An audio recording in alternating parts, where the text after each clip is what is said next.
Hello everyone, good morning. ছোটদের জানাই আমার ভালোবাসা, তার সাথে বড়দের জানাই আমার প্রণাম। আশা করছি তোমরা সবাই খুব ভালো আছো। যে যেখানে আছো ঈশ্বরের কৃপায় আমরাও ভালো আছি। তোমার নতুন আরও একটি ব্লগে তোমাদের সবাইকে জানাই স্বাগত। আশা করছি আজকের ব্লগটা তোমাদের ভালো লাগবে। তো ঘুম থেকে উঠে এই যে দেখো, এদিকে এখন কাজবাজ শুরু করে দিয়েছি। ঘুম থেকে উঠলেই দেখবে আমাদের জন্য আগে রান্নাঘরে এসে ছুটতে লাগে, কারণ এমনিতেই শীতের সকাল, ঘুম থেকে উঠতে একটু লেট হয়ে যায়। তারপর তো সকাল সকাল আমার রান্নাঘরে আসতেই লাগে, কারণ ওই যে সকালবেলায় রান্নার চাপ, বড় আবার খেয়ে যাবে। এতদিন তো পৌষ মাস ছিল, একটু আস্তে ধীরে করলো হতো, কিন্তু এখন তো আবার মাঘ মাস চলে আসলো, আমাদের বিয়ের সিজন চলে আসলো। সেই এখন আবার তাড়াহুড়ো করে রান্নাবান্নাটা বরকে টাইমের মধ্যে করে দিতে লাগে। আর যদি আবার বর না খেয়ে যায় না, সে আমার জন্য মাথা গরম হয়ে থাকে। বর বলবে কোনো কিছু হবে না, দোকানে গিয়ে বাজারে একটা কোনো কিছু টিফিন করে নেবে, কিন্তু আমার তো মনটা শান্তি মিলে না, কারণ সকালবেলা খেয়ে যাবে না, তারপর দুপুরবেলাও কখন আসবে সেই ঠিক ঠিকানা থাকবে না। তো তাই জন্য কি করি আমি, একটু যতই আমার চাপ থাক তারপরেও সবসময় চেষ্টা করি সকাল সকাল খাবারটা বানিয়ে দেওয়ার জন্য। মাঝে মধ্যে যদি আমার শরীর খারাপ বা কোনো একটু অসুবিধা হয়, তখন যদি একদিন একটু মিস যায়, না হলে কিন্তু সবসময় আমি এই রুটিনটাই মেনে চলি। তো এদিকে দেখো, কালকে বাসন কুসন ধোয়া হয়েছিল, এগুলোকে আমি করে নিয়েছি, গুছিয়ে নিলাম। তারপরে যে কালকে রাত্রির বাসন, তো এগুলো এবার কিন্তু আমি ধুয়ে নিচ্ছি। আগে যে দেখলে বাসনগুলো গুছিয়ে রাখলাম, ওগুলো কিন্তু দুপুরের ছিল, রাত্রিরও কয়েকটা ছিল। আর খাওয়ার পর যে বাসন কুসনগুলো পড়লো, এগুলোর মাজা ঘষা হয়নি। এই যে রুটি করেছিলাম, তো রুটির তাওয়া, তারপর রুটির বেলনি, ওগুলো আর মাজা ঘষা হয়নি। তো সেই এগুলো তো এখন মাজা ঘষা করতেই লাগবে। আর এখন যদি বাসনগুলো না ধুতাম, না ধুই না, তাহলে আবার দেখবে ওই যে রান্না বান্না করবো, তারপরে একসাথে তো আরও পড়বে। আর আমার না একটা আল বাসন দেখলে যেন ভয় লাগে, এগুলো কতক্ষণে মাজবো, আর বলটার মধ্যেও জায়গা হয় না, আর মাজতে গেলেও অসুবিধা, শেষই যেন হয় না। তাই জন্য আমি যখনই বাসন পড়ি না, তখন আমি কিছু কিছু করে কিন্তু কম করে রাখি। তো তাই জন্য এদিকে দেখো, এই বাসন কুসনগুলো কিন্তু আমি মেজে ঘষে নিচ্ছি। এখন তো আবার রান্না বান্না শুরু হবে, সেই তো একের পর এক আবার বাসন কুসনের টাল পড়বে। আর আমার ঘরে না এমনিতেও বাসন কুসনটা পড়ে বেশি, দুজনের ঘর হলেও কি হবে, এত পরিমাণে বাসন কুসন পড়ে বলার আর লাভ নেই। এত পরিমাণে বাসন কুসন পড়ে, এক একদিন ভাবি যে না, আজকে 2টা বাসন দিয়ে আমি করবো। আমার যদি এখন বাসনটা কম থাকতো, তাহলে আমি তো এগুলোর মধ্যে করতাম, এটা ভাবি। তারপরও যেন হয় না, কেন যেন আমার হাতে বাসনটা যেন বেশি হয়। তো এদিকে দেখো, এবারে সবগুলো বাসন ধুয়ে নিই, তারপর গিয়ে আমার মুখ টুকটা ধুবো। এখনো মুখ টুক ধুইনি। আর তোমার দাদাভাইকে ওইদিকে ঘুম থেকে ডাক দিয়ে দিলাম। ওর এখন সকাল সকাল আগে যেরকম একটা ঢিলেমি করতো না, একটু শুয়ে রইলেও উঠবে, উঠছি এরকমটা করতো, এখন আর এরকমটা করছে না। ওই যে মাঘ মাস চলে এসেছে তো, তাই আবার চৈত্র মাস যখন আসবে, তখন আবার বিয়ে থাকবে। চৈত্র মাসে তো তখন মাথা গরম থাকে, 1 মাস, তারপর চৈত্র মাস, তখন তো লেনা দেনার থাকে, যেরকম তুমিও পাবে সেরকম আবার দেখবে দেওয়ারও থাকে। তো এদিকে দেখো, এবারে বাসন কোসনগুলো কিন্তু আমার ধোয়া হয়ে গেছে।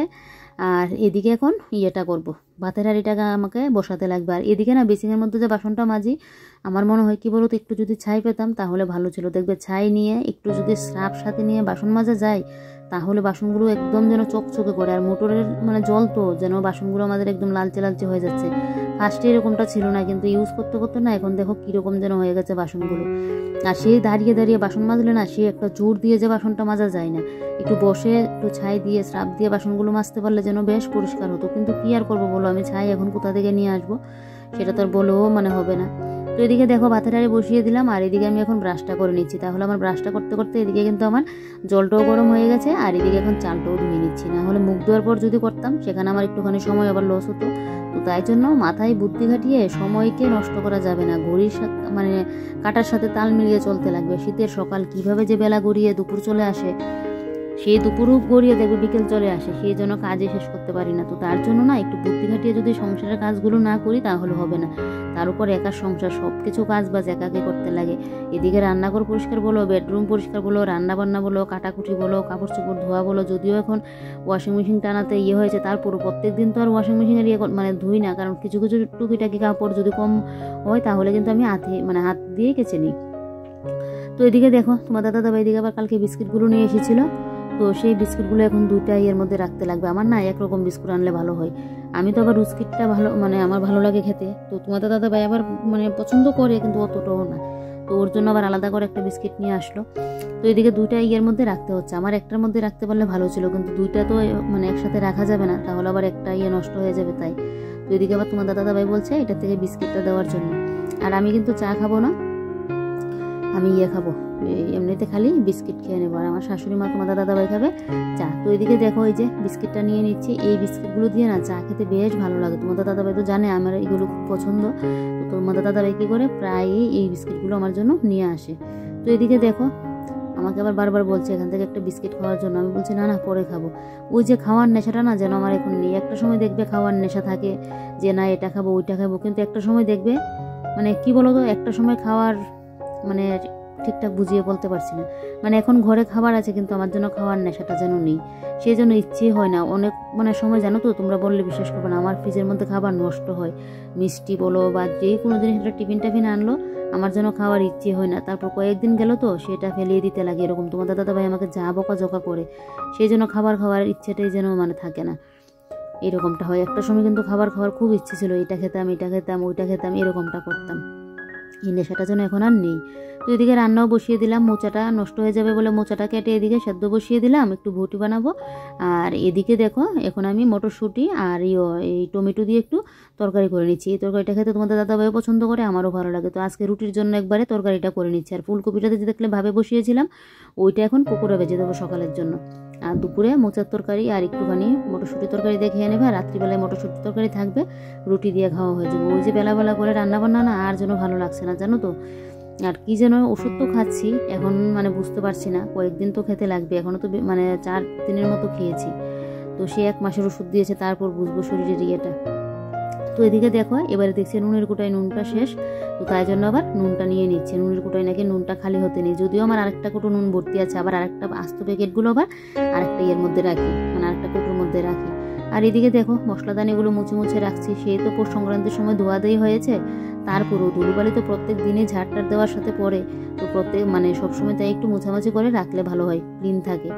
আর এ তো আসছে ফাল্গুন মাস, চৈত্র মাস, বৈশাখ মাসে দেখবে কি পরিমাণে হাওয়া দেবে, যতদিনে বৃষ্টি না দেবে ততদিনে মাটিগুলো ভিজবেও না, আর হাওয়ার সাথে দেখবে কি পরিমাণে যে ধুলোটা আসবে, ওই যে তুফান একটা দেই জোর কদমে, সেই দেখবে হাওয়ার সাথে কি পরিমাণে ধুলোবালি যে দেবে, তখন ঘরের জিনিসপত্র ভরে টরে যা ইচ্ছা তা অবস্থা হয়।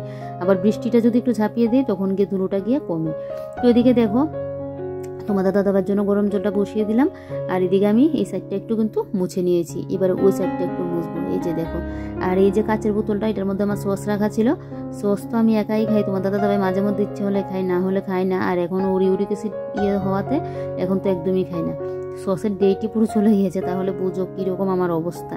তোমাদের দাদাভাই বলছে এরকম বড় সসের বোতল আর আনবে না, যেহেতু আমি একা খাই, আর আমার মানে এত নেই যে সব কিছুর সাথে একটা সস যে নেওয়া, ওই রকম খাইও না। আর ম্যাগিটাও আমার ঘরে কমই খাওয়া হয়, মানে জিভে সয় পেটে সয় না, তোমার দাদাভাইরও না আমারও না, বিশেষ করে আমারই সয় না, তাই জন্য তোমার দাদাভাই আর খেতে চায় না, মানে আমার খেলে অসুবিধা হবে, ও তাই জন্য আর খায় না, মানে খাওয়ার ইচ্ছে হলেও বলে না, ওরও অসুবিধা হয় মাঝে মধ্যে, তো তাই জন্য না সসটা আর খাওয়া হয় না। তো এবার থেকে ভাবছি ছোটো প্যাকেটগুলো নিয়ে আসবো, মিনি প্যাকেটগুলো যে হয় এরকম ছোটো সসের বোতলও পাওয়া যায়, তো ভাবছি কি যে ছোটো বোতলগুলোই নিয়ে আসবো। আর প্যাকেটগুলো এখন আমার ফ্রিজে রাখা আছে, এরকম বড় বোতল আর আনবো না, শুধু লস জানো তো।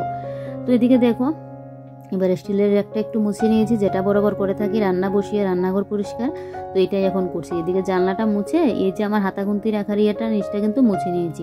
আর এদিকে কিন্তু আমার রান্নাবান্নাও চলছে, ওই যে মটরশুঁটির তরকারিটা বসালাম ওইটা। আর এদিকে এই যে দেখো এবার এই নিচগুলো একটু পরিষ্কার করে দিচ্ছি, যদিও এই নিচগুলো একটু পরিষ্কারই আছে, তারপরেও আমার মনে হচ্ছে একটুখানি ধুলোবালি পড়ে আছে, না একটু মোছামাছি করে দিই, কারণ দেখবে একদিনে কিন্তু জিনিসটা নোংরা হয় না, ধুলোবালি পড়তে তখনই কিন্তু একদম পুরো দাগ পড়ে যায়, যেটা মানে স্রাব সাবান ছাড়া যেন উঠে না। আর প্রত্যেক দিন যদি একটু করে, প্রত্যেক দিন তো সম্ভব না, মানে 2-3 দিন বাদে যদি একটু করে মোছামাছি করে রাখা যায়, তাহলে দেখবে কিন্তু সবসময় পরিষ্কার থাকে, ক্লিন থাকবে। তো এদিকে দেখো আমার ফিল্টার জলের ইয়েগুলো পরিষ্কার করে নিয়েছি, তারপরে এই সাইডগুলো একটু পরিষ্কার করে নিচ্ছি। এই যে স্টিকারগুলো আনলাম একদম বাজে, আমার বাপের বাড়িতেও লাগিয়েছিলাম, যা ইচ্ছা তা অবস্থা তুলেই নিয়েছি, ব্লগে তোমরা দেখেছিলে, আর এখন আমার ঘরে এনে লাগালাম। আমি মানে ভাবলাম কি আমাদের বাড়িতে না গুণের সমস্যা, এত পরিমাণে গুণ পড়ে, আমি ভাবলাম কি এটার জন্য মনে হয় আমাদের বাড়িতে ঠিকঠাক সেট হয়নি, তো তাই জন্য আমি আবার এখানটায় এনে লাগালাম, যেহেতু আমার এই জায়গাটার মধ্যে টাইলস লাগানো হয়নি। এখন দেখছি শিলনোড়ে যে মশলাটা বাটি, কোনো সময় শিলনোড়াটা তো মানে এই পাশ ও পাশ করা হয়, ধোয়ার জন্য নিচে নামানো হয়, নিচের মানে শিলনোড়ার নিচটার মধ্যে না একদম মানে কীরকম হয়ে গেছে, এটা কয়েকটা মাস রাখবো, না হলে তো টাকাটা দিয়ে যে কিনে আনলাম ওইটার উসুলটা উঠবে না, তারপর এটাকে উঠিয়ে নেবো এখান থেকে, মানে খুব লাগছে জানো তো, একটা জিনিস এনে যদি জিনিসের ইয়েটা ভালো না হয় সেই দেখবে কতটা মায়া লাগে। তো এদিকে দেখো ফ্রিজটাও ভালো করে একদম মুছে নিয়েছি, নিয়ে এই যে আমাদের খাবার টুলগুলো এবারে মুছে দিচ্ছি, এই যে দেখো এভাবে না তুমি যদি মানে 2-3 দিন বা সপ্তাহে 1 দিন করে যদি এরকমভাবে ঘরের জিনিসপত্রগুলো একটু মোছামাছি করে রাখতে পারো, তাহলে দেখবে সবসময় তোমার ঘর তো একদম পরিষ্কার পরিপাটি করে থাকবে। এটার জন্য আলাদা করে টাইম বের করে সার্ফ সাবান বালতি নিয়ে যে বসে বসে ঘন্টার পর ঘন্টা লাগিয়ে মাজা ঘষা করা, ওইটা আর করতে হবে না। এদিকে আমার হাতের মধ্যে একটু আবার চিরলো খেয়ে নিলাম ওই যে চালের ড্রামটা মুছতে গিয়ে। তোমাদের দাদাভাইকে আবার বলছি, তোমাদের দাদাভাই বলছে এই হবে তোমার সাথে, এত কাজ করো কেন, এরকমটা বলছে। আমি বলছি আবার এসব তুমি আর কি বুঝবে, মহিলা মানুষই বুঝবে, সংসারে যে কত কত কাজ থাকে আর এগুলো না করলেও না হয়। বলছে কদিন আগে সমস্ত কিছু করলে এগুলো কি করতে হয়নি, এরকমটা বলছে। তো যাই হোক, এদিকে দেখো কড়ার মধ্যে লাগতে গিয়ে কড়া একদম উল্টে চলে যাচ্ছে, কীরকম রাঁধুনি এবার আমি বুঝো। তো এদিকে দেখো টমেটো দিয়ে মটরশুঁটিটা একদম কিন্তু কষানো হয়ে গেছে। এবারে ঝোলটা দিয়ে গরম মশলাটা দিয়ে এই যে দেখো আমি বাটির মধ্যে নামিয়েও নিয়েছি। একদম রাত্রিবেলার পর্যন্ত আজকে রান্নাবান্না কমপ্লিট। তোমাদের দাদাভাই খাওয়া দাওয়া করে চলেও গেল। এবারে আমি বসলাম এখন খাওয়া দাওয়া করতে। ফুলকপির পকোড়া আর সাথে নিয়েছি একটা শুকনো লঙ্কা। তো আমি এখন খাচ্ছি, আর মোবাইল তো দেখতে পাচ্ছি না যেহেতু ভিডিও শ্যুটটা করছি, তো মোবাইলটা দেখবো, খাওয়া দাওয়া করিনি। তারপর কি করলাম, থুরের বটিটা বসিয়ে এদিকে চলে আসলাম এখন আমি কাপড়গুলো কাচতে। থুরের বটি কিন্তু এদিকে হচ্ছে, এই কাপড়গুলো কালকেই ভিজিয়েছিলাম, তো এগুলো আর আমার কাঁচা হয়নি। আর সকালবেলায় আবার এনে 2টা ভিজিয়েছিলাম। তো ভাবলাম যে না, এগুলো হাত দিয়ে গেছে, প্রত্যেক দিন তো আর মেশিন চালানোর দরকার নেই বলো।